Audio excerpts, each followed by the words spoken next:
Capcay Ride of Life. Okay guys, so hari ni macam seperti yang dijanjikan, aku akan cerita lah rumusan berkenaan 3 hari endurance test motor SYM Naga 155 tu. Jadi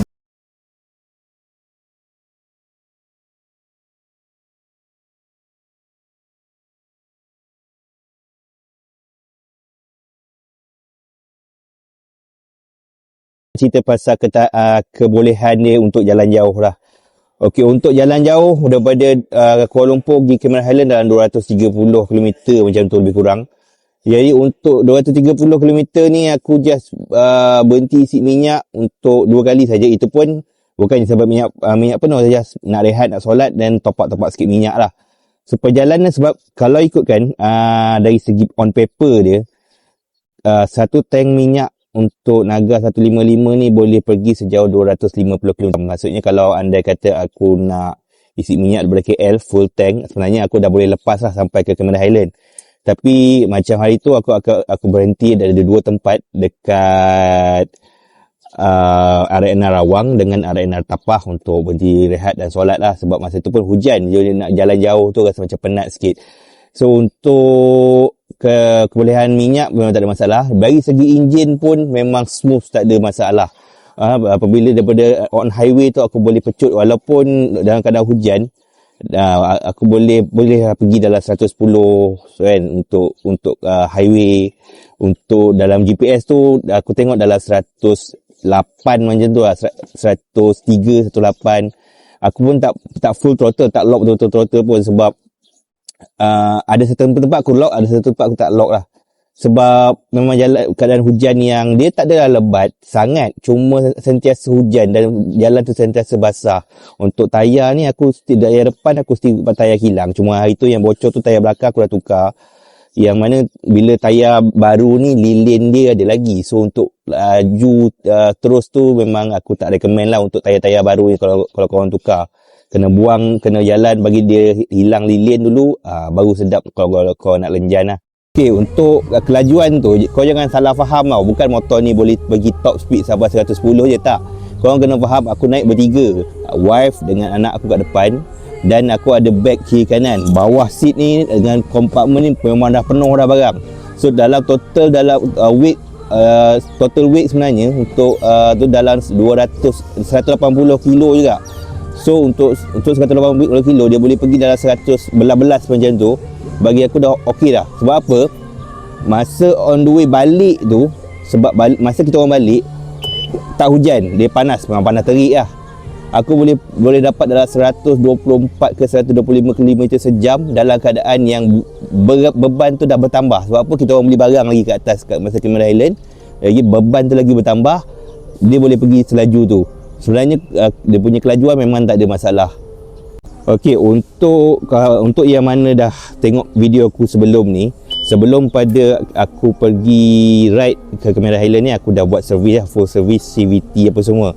Okey, untuk 20,000 km. Maksudnya motor aku ni dah lepas pada pantang lah, dah lepas pada warranty 20,000 km, baru aku buat test lah. Okey, untuk servis CVT tu, selepas pada servis memang tip top.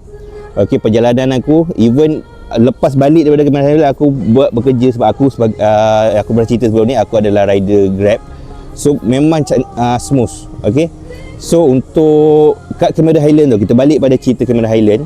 Okay, apabila dah sampai ke atas, so korang jangan terkejut kalau tiba-tiba korang punya timing motor tinggi. Sebab apa? Sebab sana first sejuk, suhu sejuk. Second, sebab ketupatan udara dekat atas tu lain dengan ketupatan udara dekat bawah. Jadi ECU dia memainkan peranan untuk adjust balik timing supaya motor berjalan dengan lancar lah. Dari segi kebolehan dia mencilok memang tak ada masalah. Even dekat KL pun aku tak ada masalah dengan mencilok. Parking pun tak ada masalah. Dekat Cameron tu walaupun sesak, walaupun parking tak ada, macam korang tengok dekat Kia Farm tu kan, aku terpaksa parking tengah jalan, tapi tak makan space lah. Sebab walaupun body dia lebar, tapi still lagi muat lah untuk mencilok. Dia punya handle memang nimble, handle naked, dan handle dia ni dia macam tinggi sikit. Dia tak macam kalau aku dah bawa motor ni, aku bawa balik motor SYM VF3i 185 aku rasa macam VF tu dia punya handle rendah sikit. Jadi handle dia ni dia lebih pada keselesaan lah. Dan dia kata kau nak menciluk senang, kau nak jalan jauh santai-santai. Dan dia punya kaki dia memang best lah. Dia punya, walaupun hari tu aku bawa aku ada child seat kan, child seat. So child seat dia ni walaupun dia ada kat sini, aku still lagi kaki aku ada ruang untuk aku letak dan aku melunjur lah. Okey, itu yang best lah. Dia punya ni luas tau. Maksudnya walaupun kaki aku saiz 40, aku boleh ada luas. Even tengah dia pun muat lagi ada je sikit kan, tapi luas. Dia punya tempat menyandar kaki ni pun luas sebenarnya, boleh muat. Sebab kadang-kadang ada certain motor dia punya tapak, dia punya ruang untuk pijak tu kecil je. So kaki korang akan melunjuk keluar, bukan melunjuk ke dalam. So protected. Even hujan hari tu pun still protected lah, tak ada masalah. Dari sepada CVT dia ni memang terbaik lah. Lepas pada macam aku cakap tadi, lepas pada aku servis CVT tu memang dia smooth gila. Sebab enjin pun dah matang 20,000 km, bercampur dengan servis. Walaupun servis center ni macam mahal sikit lah daripada korang buat sendiri. Kalau korang beli, korang buat sendiri, dia murah sikit. Tapi servis center ni dia orang memang tahu apa yang kena buat. Kadang-kadang kalau kita buat sendiri ni kita tak tahu, maybe ada special thing yang ada kat motor ni yang kita tak tahu. Contohnya macam VF dulu kan, VF3i aku dulu, orang ingat kan dia punya clutch damper tu dia kena ketat. Tak, sebenarnya clutch damper VF dia kena longgar. Dia memang ada free play sikit.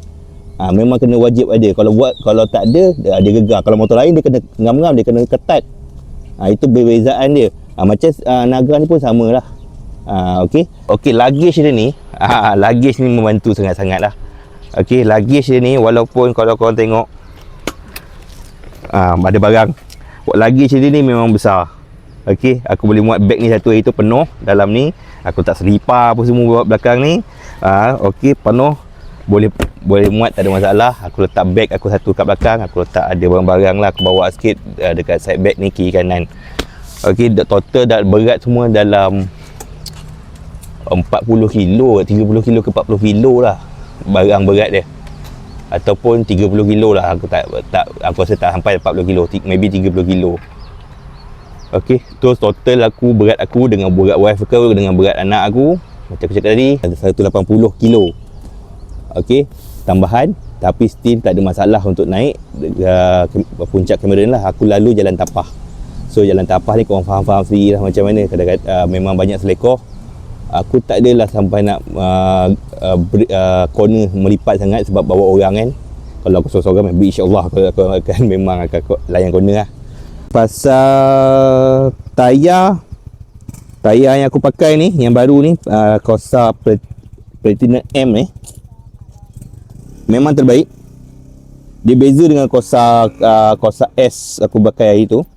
Corsa S yang aku pakai hari tu, dia macam berat sikit lah nak berjalan. Dia memang Corsa S ya, biasa Corsa S ni kan tayar jagung. Tayar jagung ni memang tak sesuai lah untuk laju, untuk pecut atas highway. Tapi bila aku dah pakai Corsa M ni memang membantu lah, sangat-sangat membantu untuk aku pergi pick up apa semua. Dia corner semua cantik, tak ada masalah. Di grip ni dah habis lah dia punya lilin. Memang aku layan lah. Masa corner, masa balik on the way turun bawah tu memang aku ada layan sikit corner, memang sampai cecah tongkat. Bini aku dah makak-makak kat belakang, suruh slow sikit sampai anak aku muntah hari tu aku layan corner.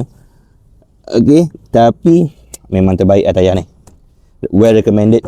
Kalau korang nak cari tayar saiz 130-70, aku beli hari tu dalam 200 lah. Tapi tak tahulah dalam lain bengkel lain harga dia.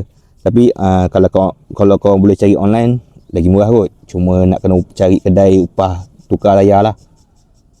Okey, dari segi apa lagi nak cerita, rasanya itu je kot. Itu saja nak cerita. Tak ada yang, sebab aku tak boleh nak buat full test sangat sebab hujan masa tu. 2 hari hujan. Hari pertama masa pergi dengan masa dekat dekat hari kedua tu lah. Even aku naik ke Bincang tu pun jalan basah. Walaupun aku tak kena hujan, tapi masa tu baru lepas hujan. Jadi jalan pun basah, aku tak boleh nak test sangat.